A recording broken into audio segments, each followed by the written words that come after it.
est grand, il est merveilleux et il est puissant. Oh bien-aimé, on ne pourra jamais comprendre la vie chrétienne si on ne peut pas ou on n'arrive pas à regarder la marche des enfants d'Israël. C'est au travers la vie de ces gens que nous comprenons notre parcours sur la terre. Parce que Israël et Christ, bien aimé, c'est le corps et puis son nom. Israël est venu pour donner une image de celui qui était le réel. Mais pendant que le réel était encore quelque part, l'ombre de Dieu était visible. Voilà pourquoi vous voyez dans la réalité comme ça, dans la vie commune, il y a des fois on ne voit pas un homme, mais on voit déjà son ombre. C'est qu'il est quelque part pas trop loin. C'était les 4 V. Donc la marche du peuple d'Israël est très capitale par rapport à notre homme. Voilà pourquoi la Bible déclare que ces choses ont été écrites pour nous instruire. Ces choses ont été écrites pour nous enseigner afin de nous préparer.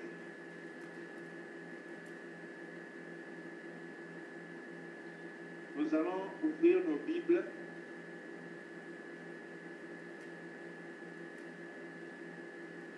nous allons parler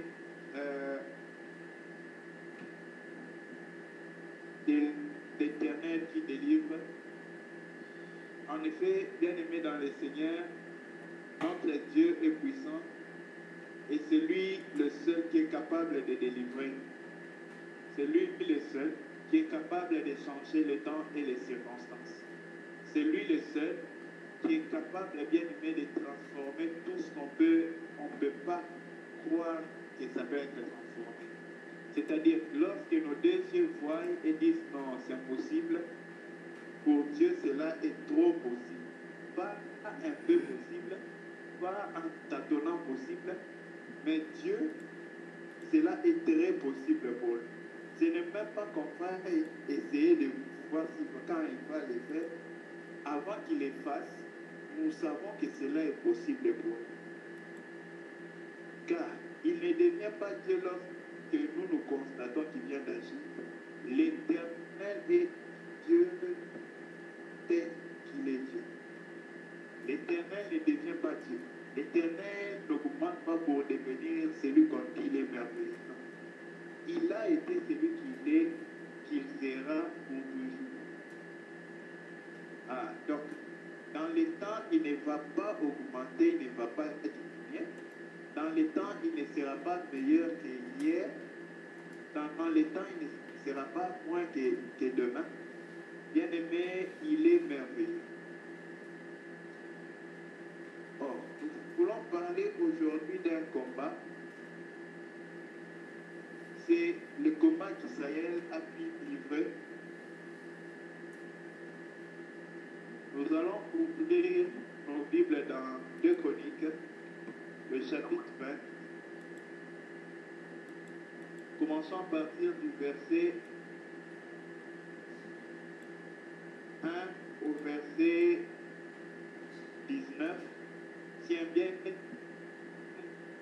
peut nous lire jusqu'au verset 13, puis on va continuer avec le reste après. 2 Chroniques 20, 1 jusqu'à 13. Mais nous lirons jusqu'à 20, donc notre bien-aimé qui écrit peut écrire jusqu'à 20. Lisons la parole au nom du Seigneur dans 2 Chroniques, chapitre 20, du verset 1 au verset 13. Après cela, les Moabites et les Ammonites, accompagnés de Maonites, marchèrent contre Josaphat pour lui faire la guerre. On vint annoncer à Josaphat: une foule nombreuse s'avance contre toi depuis l'autre côté de la mer, depuis la Syrie, et ils sont déjà à Hatzachon Tamar, c'est-à-dire en Guédi. Josaphat eut peur et décida de chercher l'Éternel. Il proclama un jeûne pour Juda.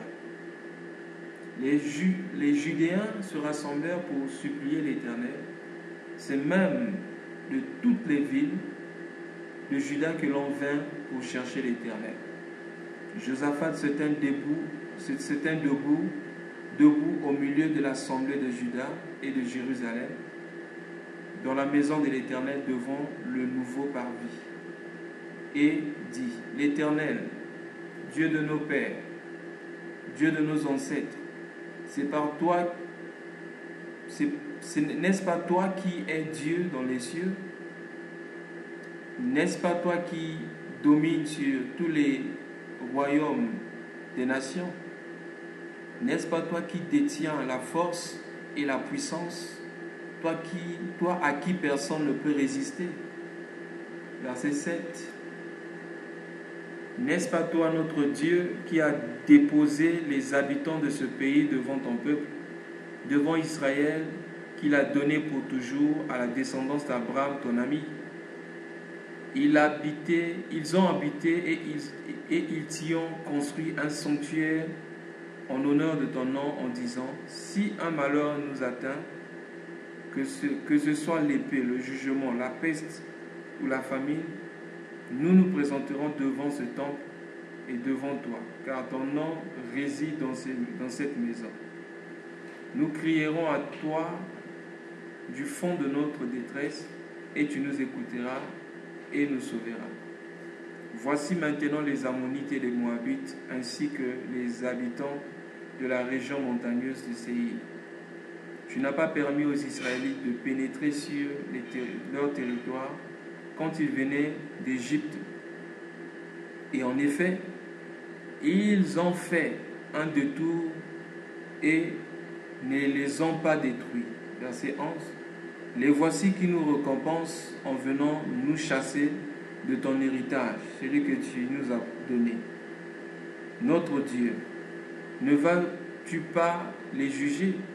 En effet, nous sommes sans force devant cette foule nombreuse qui vient nous attaquer, et nous ne savons que faire, mais nos yeux sont sur toi. Tous les Judéens se tenaient debout devant l'Éternel, y compris leurs jeunes enfants, leurs femmes et leurs fils. Amen. Amen. Gloire au Seigneur. Le Seigneur bénisse sa parole.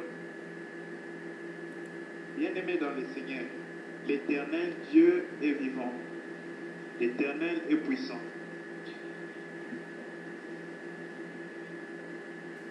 On nous parle ici de Juda et du roi Josaphat. Une multitude nombreuse s'avance contre toi. Le roi était dans sa tranquillité. Le roi était dans son calme. Le roi était dans son confort. Le roi était dans sa tranquillité comme ça. Mais on va lui annoncer qu'il y a une multitude nombreuse qui s'avance contre lui. Oh, bien-aimé dans le Seigneur, ma question est celle-ci.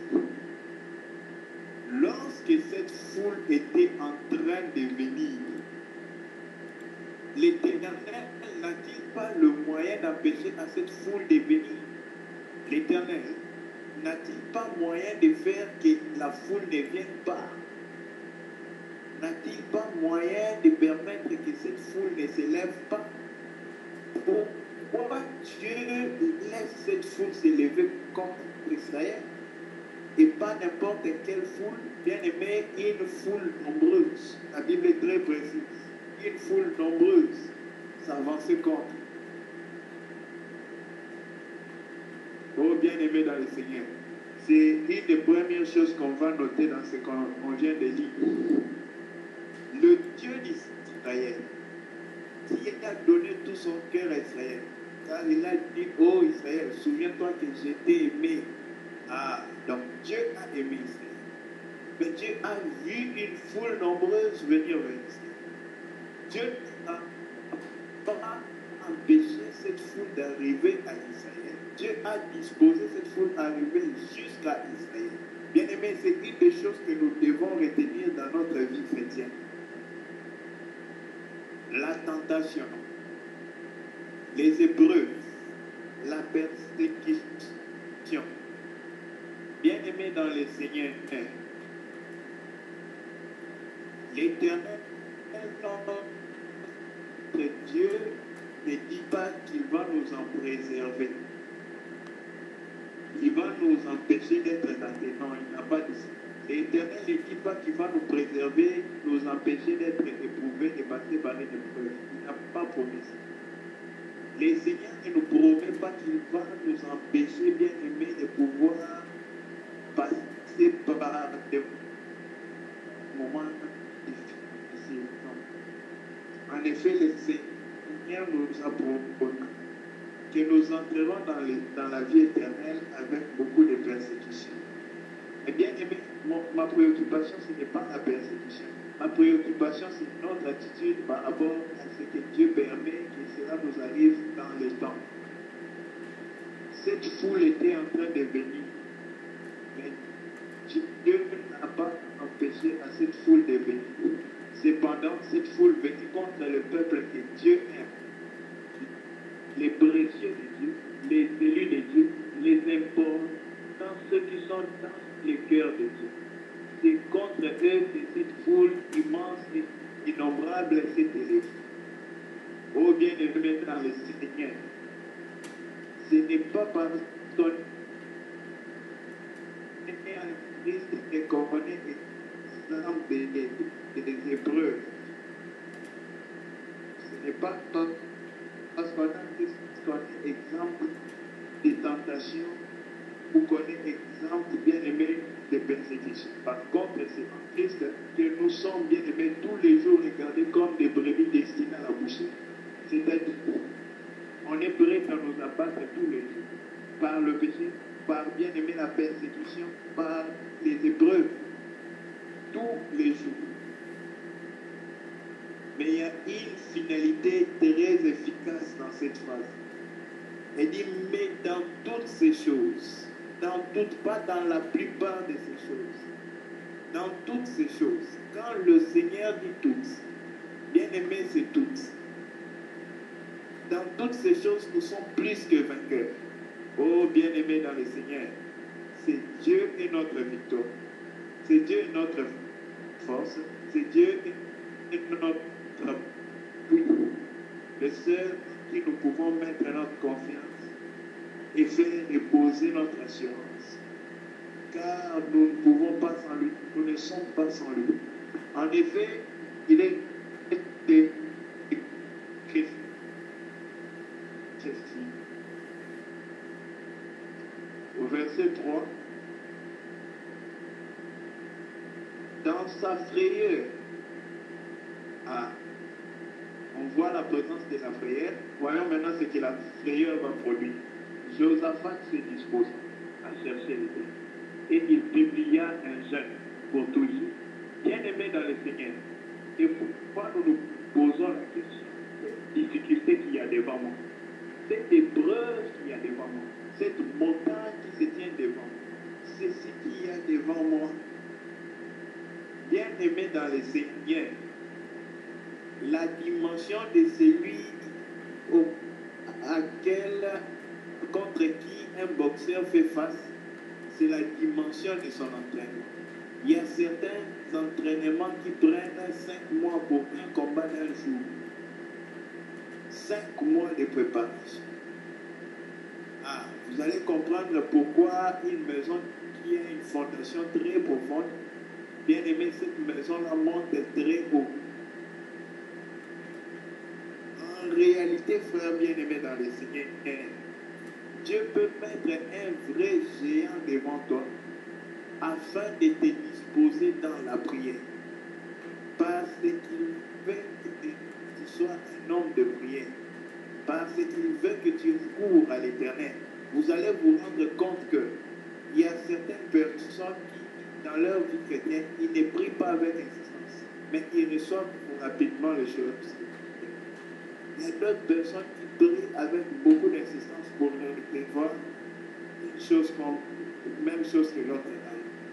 Il y a de ce que Dieu appelle à la prière, bien-aimé, persévérante, à la prière abondante. Dieu le désire pour tous ses enfants. Mais c'est, bien-aimé, la soif, la disposition de Dieu dans l'homme qui fasse. Bien-aimé, poursuit cela et un autre s'en repose. Ici, on va voir ce qui va disposer Josaphat à chercher l'Éternel. On nous dit dans sa frayeur, Josaphat se disposa à chercher l'Éternel. Pas dans son confort, pas dans son abondance, pas dans sa suffisance, mais il est écrit dans sa frayeur. Ah, bien-aimé dans le Seigneur. Des fois, la frayeur, elle crée en nous la disposition de rechercher l'Éternel.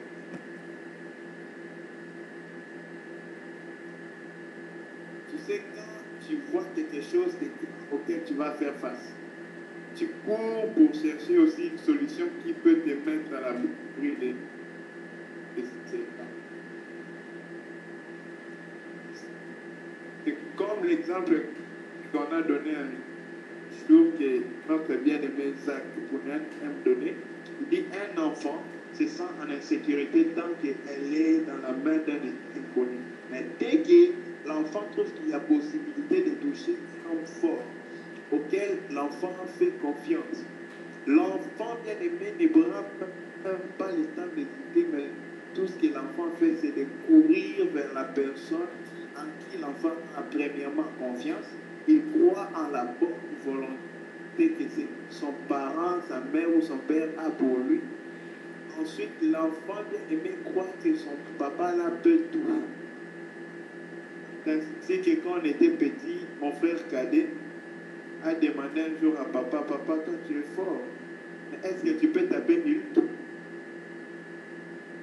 C'est à l'époque où il faisait la rage. Mon père l'a regardé, il a évité de répondre. Ensuite, le petit, comme il a insisté, il a encore posé la question. Il fallait répondre cette fois-là parce que tout le monde attendait la réponse. Alors mon père va finir par dire, il est un catcheur, moi je suis un boxeur, et plutôt un avocat. Donc, c'est pour dire qu'un enfant, quand il voit son papa, il se dit que mon papa là, c'est lui la finalité. Un enfant a une certaine confiance qu'il met dans son papa. Oh, bien-aimé dans le Seigneur. Lorsqu'une difficulté s'élève devant nous, c'est en ce moment-là même que nous aussi nous saisissons quelque chose qui va bien-aimé suffire à répondre à cette difficulté. Suffire à couvrir cette difficulté. Suffire bien-aimé à combler cette difficulté. Vous allez comprendre que ce n'était pas le confort de Josaphat qui l'a ramené bien-aimé, disposé à chercher l'Éternel. Voilà pourquoi les gens qui prient pour que la vie chrétienne ne soit qu'un confort. Oh, bien-aimé dans le Seigneur, nous sommes dans un monde qui n'est pas un monde de confort. Dieu nous permet des temps de confort afin de nous donner de quoi nous restaurer un peu, renouveler notre force physique. Mais dans ce monde, ce que nous devons chercher, ce n'est pas le confort. C'est l'Éternel et Dieu des âmes. C'est lui seul que nous devons chercher. Lorsque nous cherchons l'Éternel, en effet, nous trouvons un confort surnaturel, le confort qui ne finit point, qui ne commence point. Et ce confort-là, bien aimé dans le Seigneur, ne dépend pas des circonstances ni des épreuves. Ce confort demeure intact et ne varie pas. Ce confort-là n'a qu'un seul nom. C'est le nom de Jésus-Christ. Jésus-Christ est le vrai confort. C'est lui qui cherche bien aimé le confort de Christ. Le confort qui est Christ. Le confort Christ. Celui-là bien aimé est dans le vrai confort. Josaphat ne chercha pas Dieu par le confort. La Bible nous dit, il chercha l'Éternel dans sa prière. la frayeur, les épreuves, les difficultés, la tentation. Bien aimé, ça nous aide à courir. Je ne sais pas si ça vous est déjà arrivé. Moi, ça m'arrive très souvent. Je marche en route, je vois quelque chose, une personne que mon œil a tendance de convoiter. Je m'incline et je commence à intercéder dans mon cœur pour que Dieu m'aide. Donc, Dieu permet que l'on puisse réellement faire face à des réalités qui le dépassent, à un géant qui ne peut pas vaincre de lui-même, à un pharaon qui est bien aimé au-delà de ses forces. Et pensez-vous pas que Dieu pouvait créer Pharaon petit devant Moïse? Même si Moïse vient en Égypte, mais Pharaon c'est rien pour Moïse. Dieu pouvait le faire. Mais pourquoi l'Éternel a permis qu'il y ait un Pharaon que quand Moïse va devant lui, peut dire à Moïse, tu ne reviens plus me voir? Bien-aimé dans le Seigneur, c'est Dieu qui a créé l'un et c'est Dieu qui a disposé l'autre dans les soucis d'examiner celui qu'il a créé pour le rendre amélioré, dans le souci de bâtir la foi de celui que le Seigneur est en train de travailler. Voilà pourquoi vous allez vous rendre compte que nous allons prier. Les apôtres priaient. Souvenez-vous l'église primitive, avec tout ce qu'il y avait dedans, avec tous ceux qui avaient pris part à cette église. Oh bien-aimé, laissez-moi nous rappeler que cette église-là avait beaucoup de personnes. Mais ce n'était pas une église comme des églises. C'était l'église établie en Christ et comblée du Saint-Esprit. Mais la persécution n'était pas l'air. L'air n'était pas épargné. Poursuivons. Nous nous rendons compte que les épreuves, les tentations, les difficultés nous aident à chercher l'Éternel. En effet, si ta vie était sans souci, sans difficulté, sans problème, bien aimé, toi-même regarde ta vie et tu plus reconnaissant à Dieu.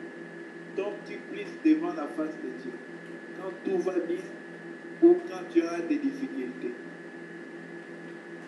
Quel est le temps où tu vas plus devant l'Éternel? Où tu cherches plus l'Éternel? Tu vas voir que quand tout va bien, bien aimé, c'est une tendance humaine. L'homme naturel, quand tout va bien, il fait un peu de Dieu un petit hold up. Donc il lui dit, ah, ok, cool down, calme-toi, maîtrise-toi. Je vis d'abord. Mais dès qu'une circonstance arrive comme ça, vite il court vers Dieu. Alors, l'Éternel ne veut pas que cela soit notre partage. Voilà pourquoi, bien aimé, nous devons chercher à plaire l'Éternel, à l'aimer, à courir après lui tous les temps. Mais en même temps, nous ne pouvons pas anéantir le fait que Dieu peut se servir de la prière, d'une circonstance, d'une épreuve, pour pouvoir, bien aimé, nous aider et à devenir celui qui lui voudrait que nous soyons et que nous n'avions pas été justes. Dieu se sert de cela, bien aimé. Donc nous allons comprendre que ce qui permit à Josaphat de se disposer à chercher l'Éternel et à publier les jeunes, c'était la frayeur. Alors, Judas s'assembla pour invoquer l'Éternel et l'on vint de toutes les villes. Ah, il y a des choses qu'on doit retenir dans ces versets.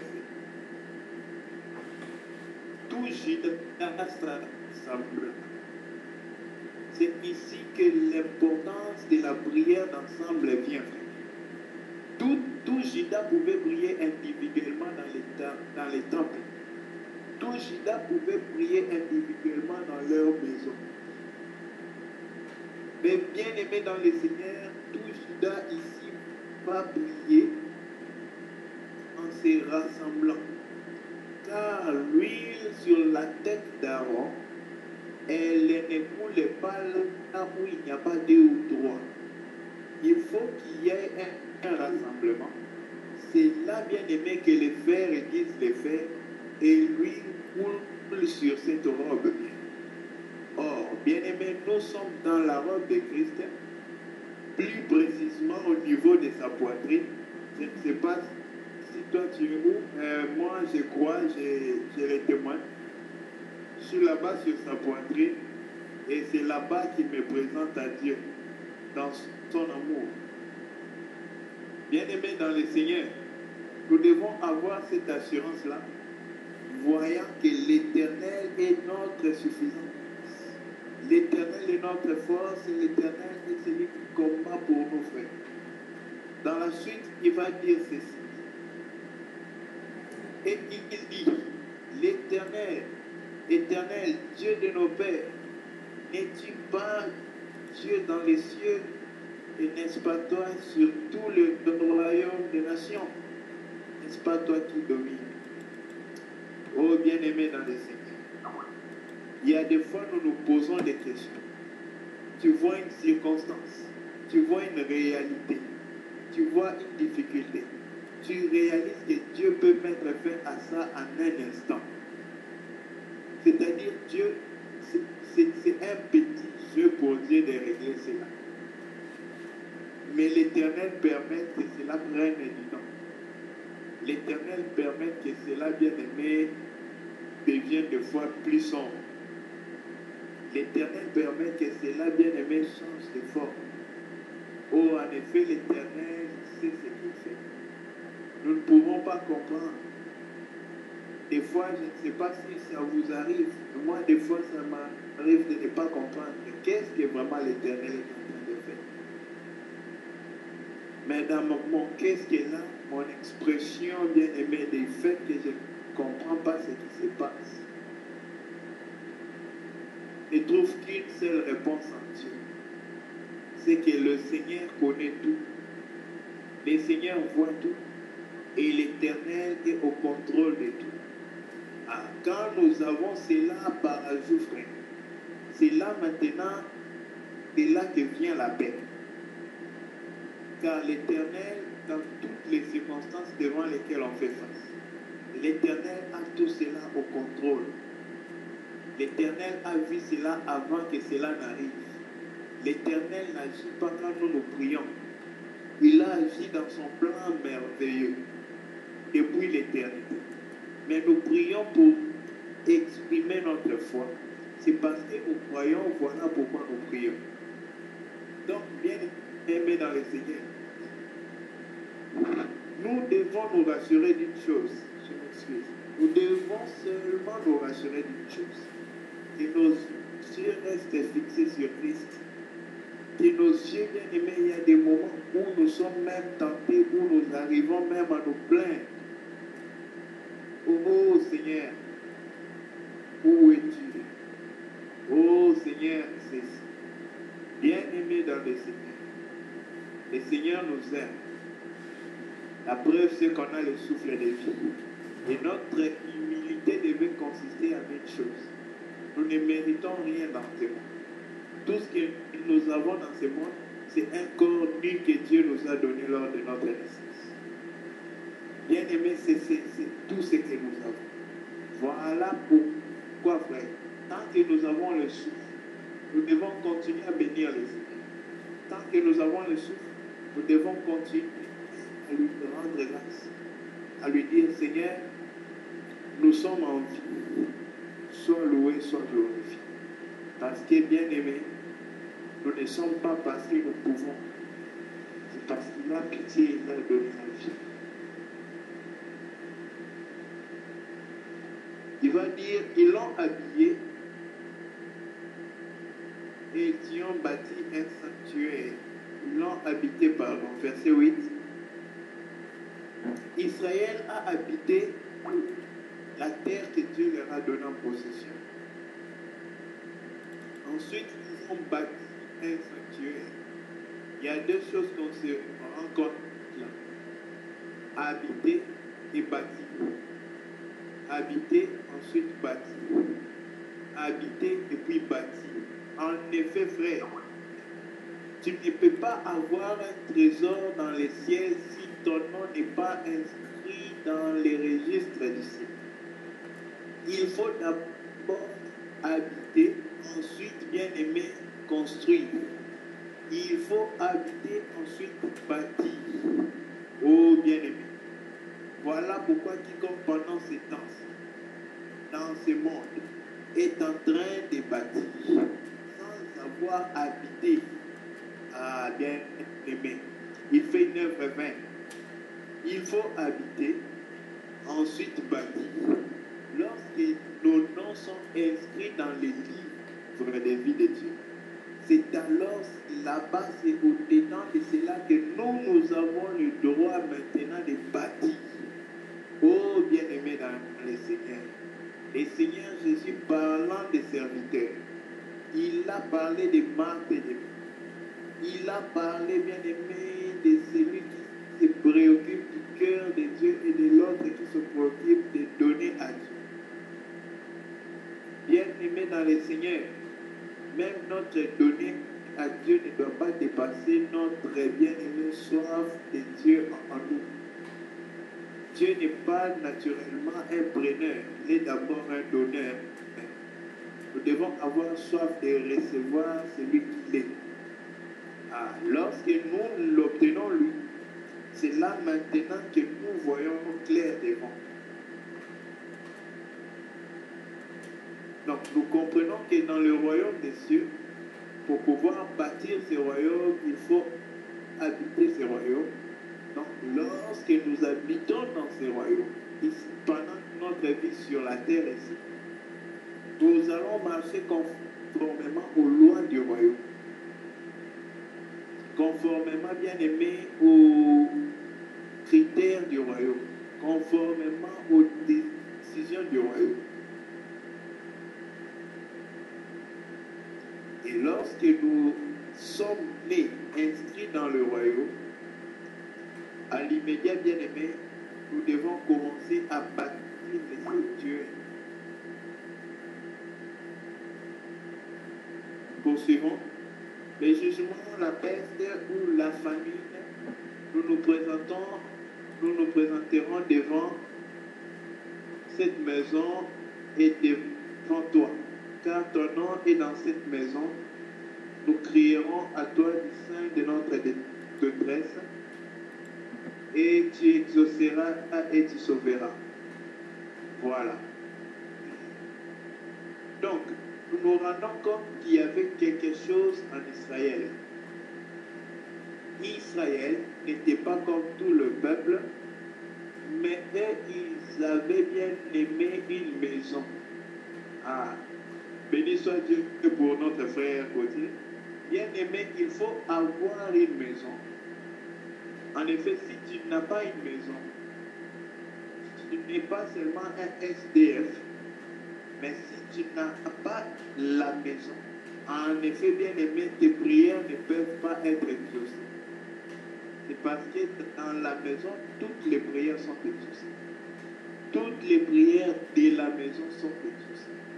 Aucun enfant ne peut demander aux parents de son ami voisin, bien aimé, de prendre soin de lui.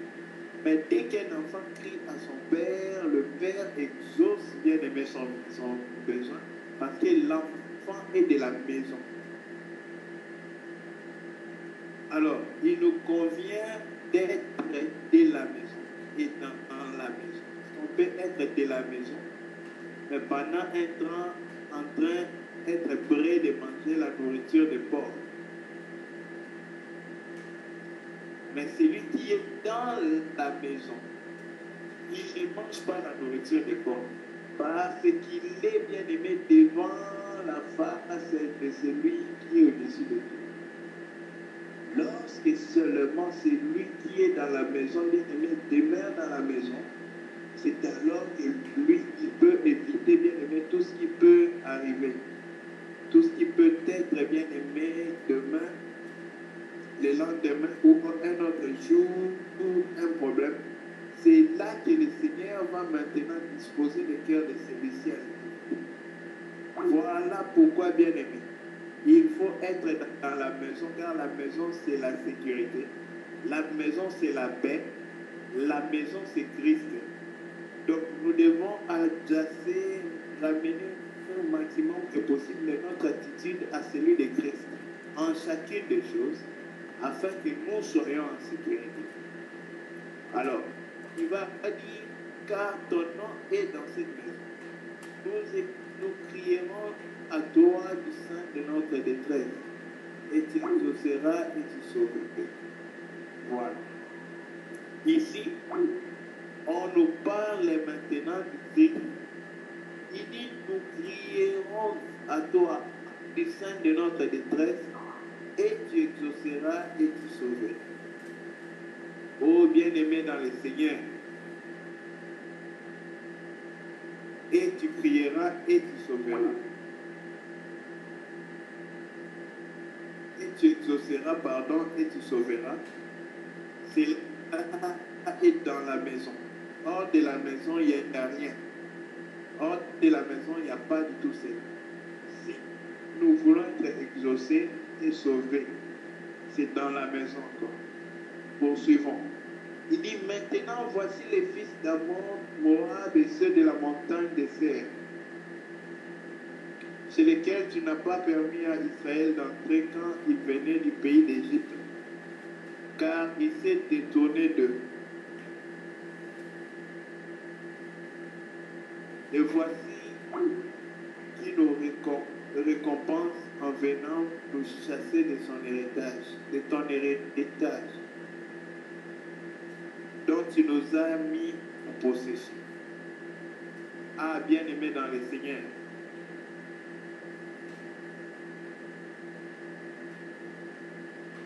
il est véritablement vrai que lorsque l'Éternel a donné quelque chose à quelqu'un, peu importe ce qu'il peut traverser, peu importe les circonstances, peu importe les réalités, bien-aimé dans le Seigneur,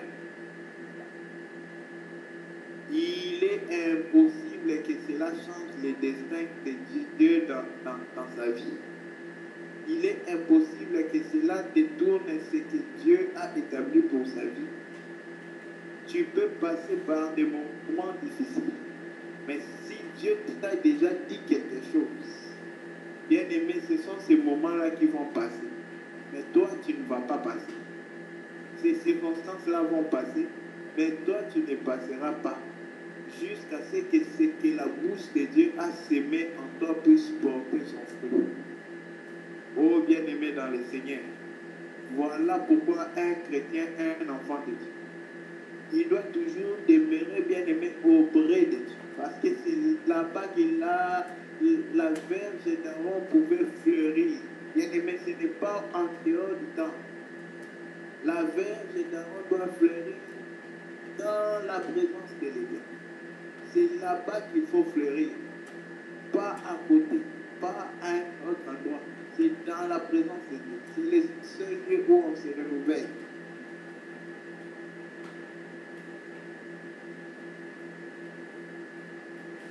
Il dit, voici qui nous récompense en venant nous chasser de ton héritage dont tu nous as mis en possession. Bien, mais écoutons l'humilité de cet homme Josaphat. Il ne dit pas de notre héritage, car en effet, physiquement, cette terre était l'héritage bien-aimé de Judas. Physiquement parlant, ce n'était pas pour Dieu. C'est comme les dons spirituels que nous avons. Dieu nous les a donnés. Quand tu as donné quelque chose à quelqu'un, c'est pour qui? C'est pour lui, c'est plus pour toi. Mais écoutez comment Josaphat va appeler cet héritage. Il dit, Et voici qui nous récompense en venant nous chasser de ton héritage. Pas de notre héritage. Pas de l'héritage de ton. Toi, Dieu, ton héritage. Donc tu nous as mis en possession. Ah. Donc c'était d'abord l'héritage de Dieu, l'ancien des jours. Ensuite, bien aimé, qui donne en possession quelqu'un d'autre.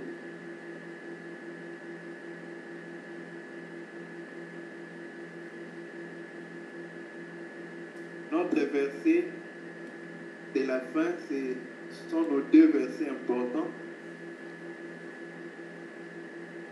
Prenons le verset 12. Ô notre Dieu, n'exerceras-tu pas tes jugements sur eux, car nous sommes sans force devant cette multitude nombreuse qui s'avance contre nous. Et nous ne savons que faire. Mais nos yeux sont sur toi. Oh bien-aimé, c'est précieux, c'est profond. Il dit, oh Dieu, n'exerceras-tu pas ton jugement sur eux, car nous sommes sans force devant cette multitude.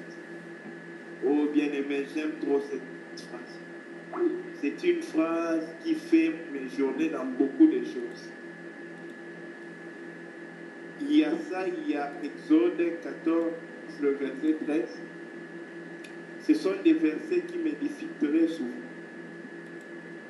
Il dit, ô notre Dieu, n'exerceras-tu pas tes jugements sur eux, car nous sommes sans force devant cette multitude nombreuse qui s'avance contre nous. Et nous ne savons que faire. Mais, il n'a pas fini. Nos yeux sont sur toi. Donc, frères et sœurs, nous comprenons que quand Josaphat s'est regardait lui et Juda, il savait qu'ils étaient bien aimés et rien. Il regardait, il voyait le peuple des Judas bien aimés comme un rien devant cette multitude. Et quand nous voyons qu'à l'époque, il y avait une hiérarchie comme ça, donc il faut remplir toute la tâche de celui qui t'a donné. Maintenant, quand tu n'arrives pas à remplir, c'est que quelque chose est fauché. Mais bien aimé dans le Seigneur, qu'est-ce que Dieu fait? Dieu donne la force pour remplir, bien aimé, tout ce qu'il nous demande de faire. Dans l'armée de Dieu, chacun a une part, bien aimé, d'œuvres. Ces œuvres-là, ce n'est pas seulement évangile. Les œuvres de Dieu, c'est une vie conforme à Dieu. L'œuvre de Dieu, c'est une vie continuellement, bien aimé, inclinée devant Dieu. Donc la victoire que nous allons remarquer ici est distincte. Écoutons sa prière. Il dit, nous sommes sans force. Nous ne savons que faire. Bien-aimés dans le Seigneur, la victoire est cachée dans ces deux choses. Premièrement, quand nous regardons à nous-mêmes, nous confessons que nous ne sommes rien, que nous ne pouvons rien, que nous sommes à mesure de ne faire rien. Car nous sommes sans force. Il a commencé avec la force et il a fini avec le faire. Alléluia. Il dit, nous ne savons que faire. Ah, ça c'est encore une autre profondeur. Être sans force, ce n'est pas s'appuyer sur sa propre force. Quelqu'un qui ne s'appuie pas sur sa propre force, c'est celui qui n'a pas de force. Parce que tous les hommes forts s'appuient sur leur force. Regarde quand tu te sens que tu as beaucoup d'argent dans ton compte ou quoi. Comment tu te ressens? Tu te sens spécial, tu te sens suffi, tu sens c'est comme si tout va bien, tout va bien. Mais bien aimé, ce n'est pas ça le tout va bien. Le véritable tout va bien, c'est auprès de Dieu, dans son record. Dieu a un record pour tous ceux qui marchent dans son plan, se donne par rapport à lui et se dispose pour que lui se serve de nous. Nous n'avons pas de force et nous ne savons pas que faire. Oh, gloire au Seigneur. Bien-aimé, souvent, qu'est-ce qui nous attire aussi dans lui? C'est notre propre têtitesse. Notre têtitesse nous pousse à courir, à forcer, à insister. Pendant que des fois, il faut se taire, il faut se calmer, il ne faut plus rien dire, il ne faut plus rien forcer. Alors, il convient d'une seule chose, de se dépouiller de sa sagesse. Voilà ce qu'il convient à l'homme. Lorsque l'homme bien-aimé va parvenir à se dépouiller de sa force, l'homme va voir sa victoire éclater. Ensuite, il va dire, mais nos yeux sont sur toi.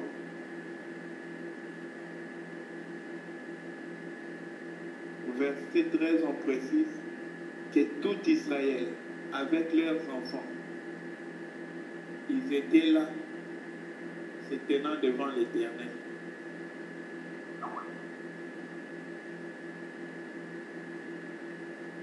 Il y a trois choses qu'il faut faire pour demeurer dans la victoire. Il nous a parlé premièrement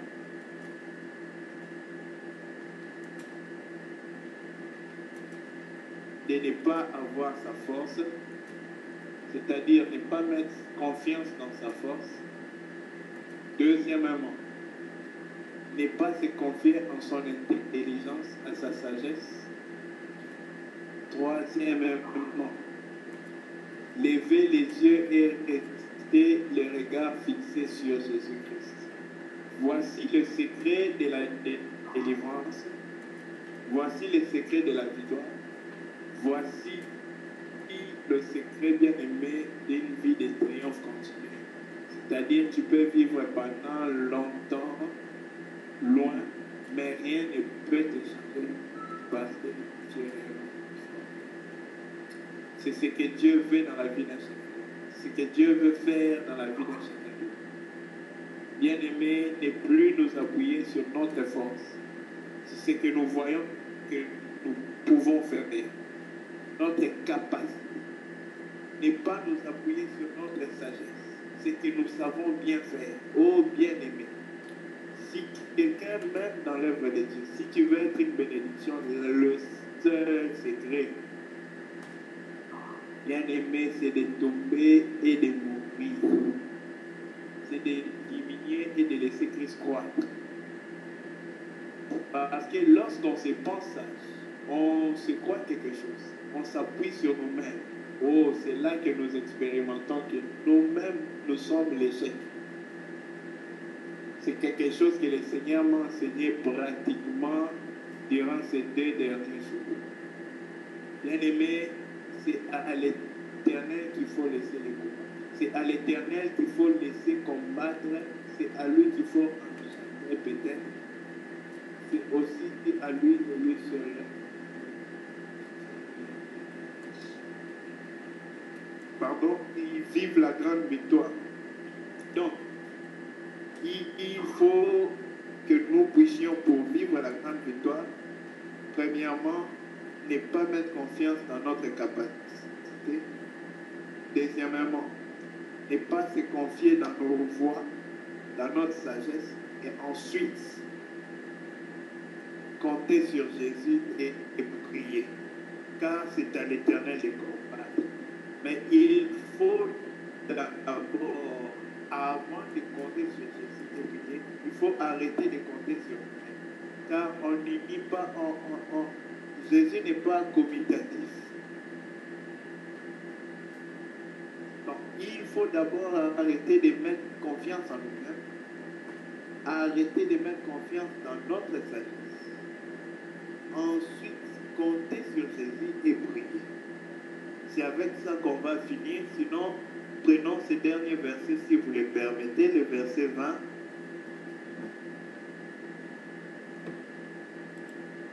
Le lendemain, ils se mirent en marche de grand matin pour le désert de Tekoa. À leur départ, Josaphat se présenta et dit: écoutez-moi, Juda et habitants de Jérusalem, confiez-vous en l'Éternel votre Dieu et vous serez affermis. Confiez-vous en ses prophètes et vous réussirez. Amen. Que la gloire revienne au Seigneur. Merci.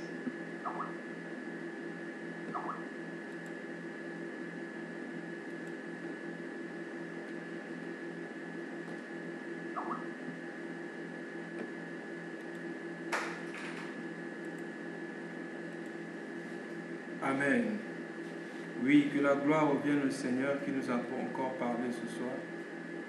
Sans plus tarder, bien-aimés, nous allons élever nos voix. Dire merci au Seigneur pour sa parole. Merci au Seigneur pour la vie de son serviteur qui nous a parlé. Merci au Seigneur de nous avoir donné un si bon frère. Élevons nos voix et élevons le Seigneur de ce qu'il a fait ce soir.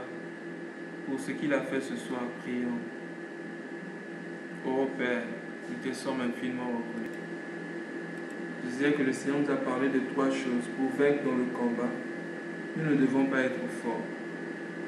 Nous ne devons pas nous confier à notre propre sagesse. Nous ne devons compter que sur le Seigneur Jésus. Et si nous comptons sur le Seigneur Jésus, ce qui va s'en suivre, c'est la prière. C'est pourquoi nous allons commencer par prier avec le frère Yves. Ah, le frère Yves n'est pas là. Il n'a pas de connexion. Nous allons commencer par prier avec la sœur Annette afin qu'elle demande au Seigneur de nous rendre humbles.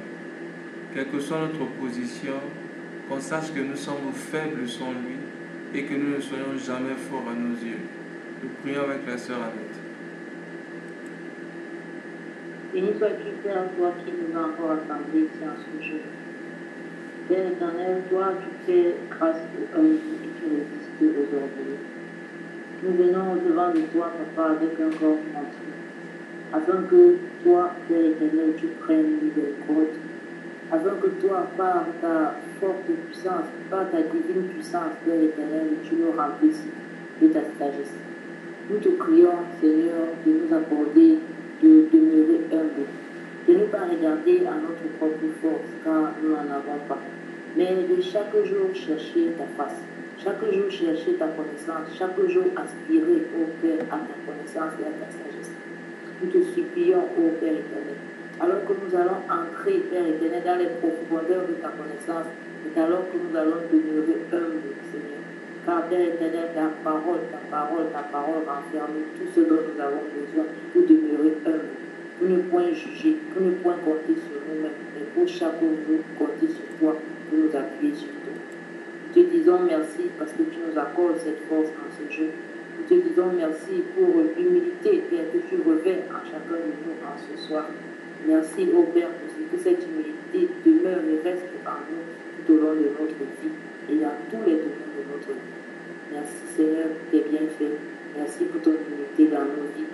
À toi soit la gloire pour les siècles des siècles. Au nom puissant de Jésus-Christ, nous avons prié et nous avons reçu. Amen. Amen.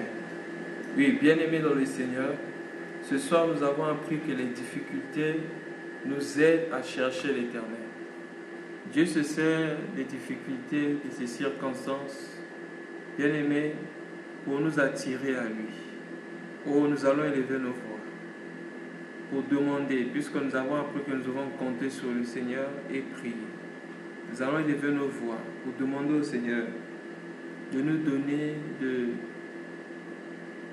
le chercher dans les difficultés. Qu'on voit les problèmes avec ses yeux et non avec nos yeux. Donc qu'on voit chaque problème selon son point de vue. Prions.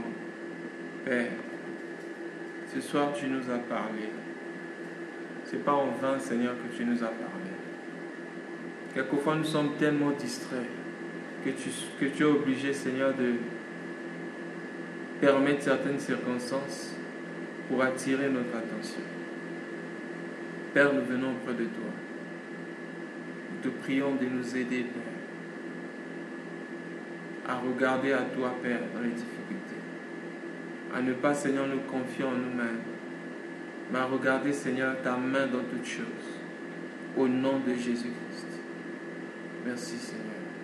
Et bien-aimés dans le Seigneur, nous avons aussi appris que si nous voulons fonctionner dans le combat, nous ne devons pas mettre notre confiance dans notre propre sagesse. La Bible dit, mes pensées ne sont pas vos pensées et mes voix ne sont pas vos voix. C'est ainsi que nous allons prier avec le frère Gauthier ou le frère Emmanuel là-bas. Le frère va prier afin que le Seigneur nous donne de savoir que nous sommes ignorants. Que le Seigneur nous donne de savoir que même pour prier, nous ne savons pas prier comme il se doit. La Bible dit, l'Esprit nous aide dans nos faiblesses. Et que nous comprenions que notre sagesse n'est que folie. Prions avec le frère.